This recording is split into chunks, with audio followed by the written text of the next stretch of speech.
Part 5, the Second Intermediate Period, Palace Intrigue, and the Inspiration for the Bible. We last left off with the end of the Middle Kingdom of Egypt. The Middle Kingdom in total lasted about 200 years and ended around 1800 BC. In world events, Hammurabi was about 10 years old, and Abraham had just moved to Canaan a few years earlier. His kinsmen had been flocking to the delta region of Egypt for a few generations due to increased trade and connection with the Near East. In Egypt itself, as we noted at the end of the last video, the last queen with royal blood, Sobekneferu, had died without any heirs, throwing the country into chaos for the second time in its long history. Thus began the Second Intermediate Period. And what I'm about to describe took me several weeks to hash out and clarify.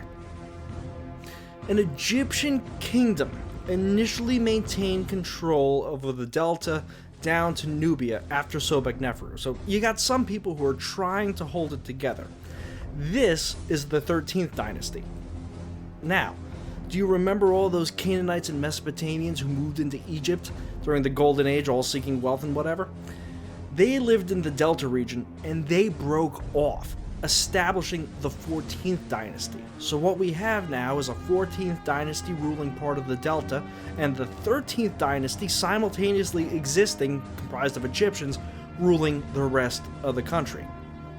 Now, the 14th dynasty, those Canaanites, invited their friends, or, their friends were looking on with envy and said, hey, we want a piece of this action.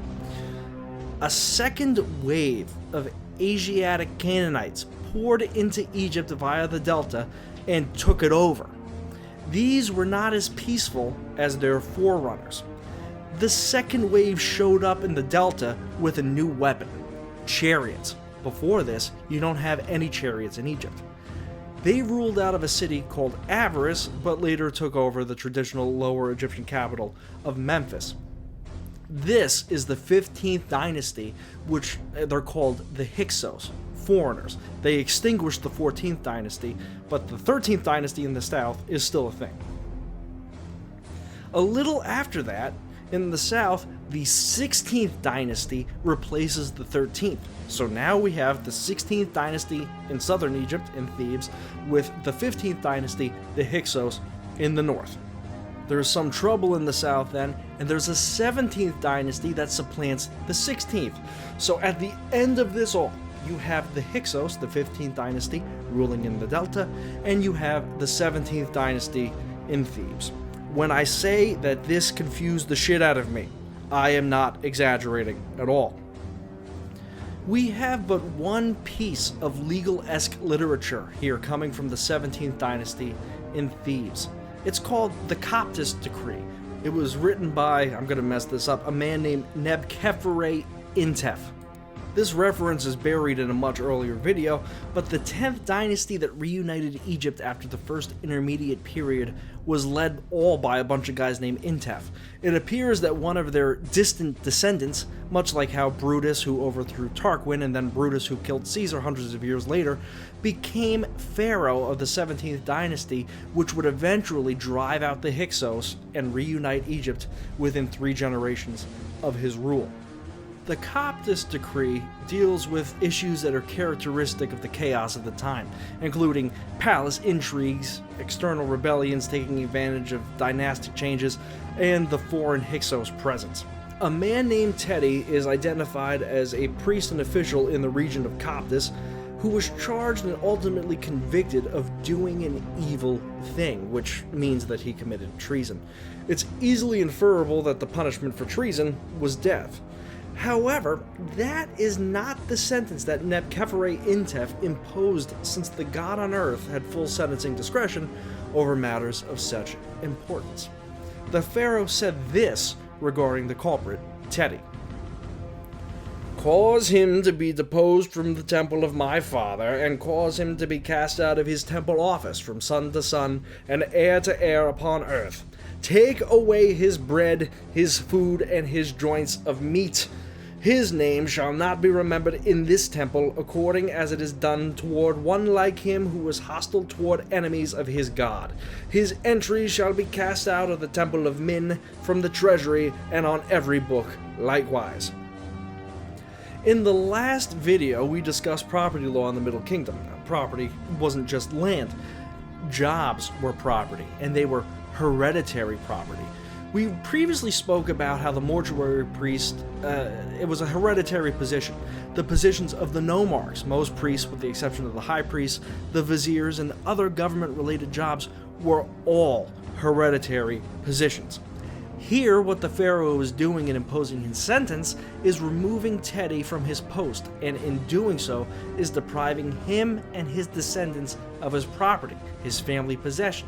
He also deprives him of his salary for doing the job, meaning his bread, his meat, and all the things that are listed.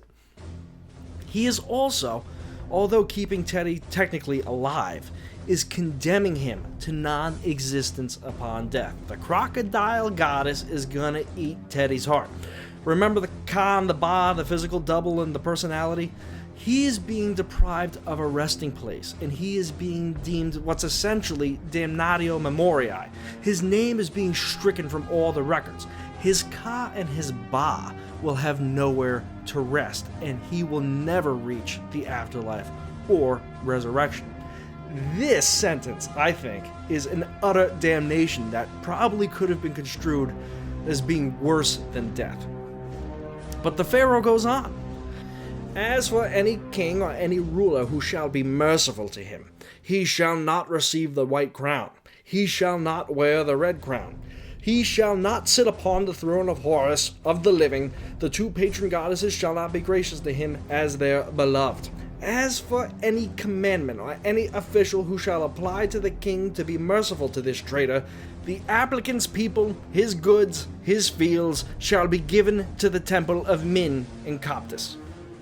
So here what the Pharaoh is saying is that he's, one, acknowledging the presence of other kings and pretenders in Egypt, saying that anybody who's willing to help a traitor, including common people who may petition the Pharaoh for leniency on his behalf, will have their lands and possessions taken away from them and given to the same temple that Teddy had forsaken by way of his treason.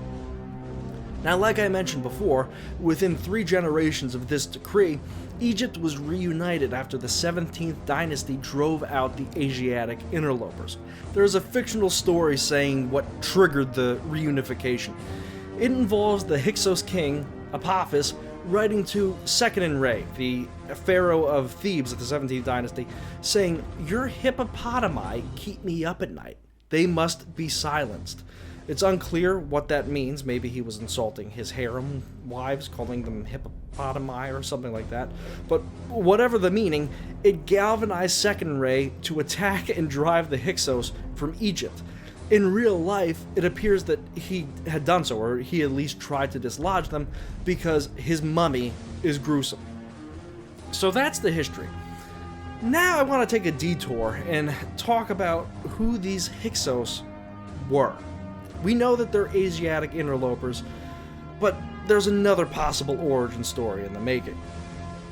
I am drawing very heavily here on the works of Bob Ryer and Eric Klein, and I would direct you to their publications for additional details and exploration. I'm just repeating it here because I think that it's very interesting, and like I alluded to in the last video, it's because these Hyksos may be the inspiration for the biblical Joseph and the story of Genesis in the Bible. In my mind, the story of Joseph in Genesis is like a half-remembered history of when the Canaanites and their stock overtook pharaonic power in the Delta in favor of their own. Kind of like how the Trojan War is really a compressed amalgamation of Mycenaean interactions with the Hittites over the course of 400-something years. Now, these Hyksos were not Hebrews in any sense. By all accounts, in their capital in Avaris, they were building temples to Baal, not Yahweh. But those who worship the Jewish gods may have dimly remembered a time when their ancestors ruled a part of Egypt and may have adopted it as their origin story. In Genesis, Joseph is sold off by his brothers into slavery, mostly because of jealousy, and is taken to Egypt. Once he gets there, he gets into trouble after the Pharaoh's wife takes a liking to him, and he ends up getting thrown in jail. But he later interprets the dream of the pharaoh, foretelling years of surplus followed by years of famine. The famine comes to pass, and thanks to Joseph's guidance, Egypt is well prepared.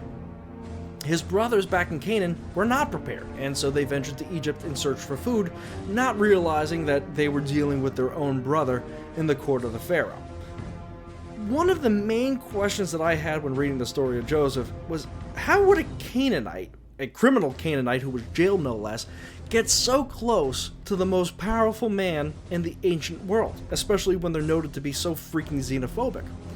Well, when you frame it in the context of a Canaanite migration gradually taking place in the 12th dynasty, it kind of makes sense that Joseph, a Canaanite, would be able to get so close to a pharaoh, a pretender, who was also a Canaanite, sitting on the throne of either the 14th or the 15th dynasty, situated in Abrix. There's a bunch of interesting tidbits in Genesis that contain Egyptian-sounding phrases, as referenced by Bob Breyer. The Egyptians call after Joseph saying Abrig, which is the Egyptian language saying heart to you, or may your heart be with you, via con Dios, whatever, as well as his title of Sheshperat, which is the scribe of the house of life. He's a dream interpreter. It's a holy Egyptian title which comports with the biblical story of Joseph gaining the pharaoh's liking after interpreting his dream. As Breyer notes, whoever wrote the story of Genesis knew what he was talking about. The second intermediate period lasted just about 200 years, from 1780 to 1550 BC, and at the beginning of the video I said that Abraham had just shown up in Canaan. Well, you have 200 years. That's more than enough time for Abraham to get there, have Isaac, who then has Jacob, also known as Israel, and for Jacob to have his 12 children, one of whom is Joseph, and for Joseph to arrive in Egypt as a slave, climb the ranks, and essentially become what is the vizier of Egypt. It's notable that around this time the island of Thera erupted, which doomed the Minoans and possibly caused some weather-related issues in the Near East, including drought and famine. In essence, it was an unhappy time for everyone. The Bible and Josephus say that 430 years passed between the biblical Joseph and a later man of water-parting ability named Moses. By the time of Moses, the Pharaoh knew not Joseph, and by extension, knew not the Hyksos. Why does he not know the Hyksos? Because the guy who reunited Egypt, Ahmose, during the reunification process, completely and utterly destroyed them. I don't think it's a matter of him not knowing Joseph. I think that they remembered the Hyksos all too well, and they absolutely hated them. Josephus notes that during the 430-year interlude, the Hebrews had fallen far in status since the time of Joseph. Eric Klein places the Exodus during the reign of Ramses II, so we're close to the biblical timeline, although off by 100 or so years, which Klein notes. I myself I'm a religious skeptic, so don't think that I'm trying to make the math work here. But I do think that there's a nugget of truth, however foggy the entire story might be.